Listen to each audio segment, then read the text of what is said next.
मित्रांनो नमस्कार. शंकर माल गोट फार्म मध्ये विक्रीसाठी आहे टॉप क्वालिटी एक बिटल बोकड आणि कोटा एक बोकड तीन पाटी. हे पहा सुरुवातीला हे पहा कोटा एक बोकड आणि तीन पाटी.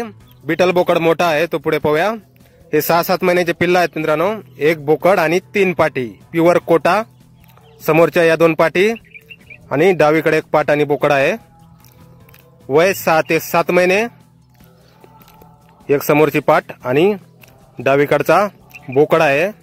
बोकडाचं वजन 40 किलो आहे आणि पाठीचं वजन 25 ते 30 किलो पर्यंत आहे. हा बोकड आणि तीन पाटी प्युअर कोटामध्ये. आणि हा पहा बिटल बोकड प्युअर बिटल टॉप क्वालिटीमध्ये. क्वालिटी पहा आपण. कानाची लांबी रुंदी बॉडी स्ट्रक्चर फुल पंच फेस वगैरे एकदम टॉप मध्ये. 7 दातावर आहे बोकड. उंची 41 इंच. वजन 100 किलोच्या आसपास आहे मित्रांनो. रेड आईज मध्ये आहे. टॉप क्वालिटी बिटल. संपर्क करण्यासाठी स्क्रीनवर 2 मोबाईल नंबर दिलेले आहेत तर नक्की संपर्क करा कुणाला खरेदी करायचा असल्यास.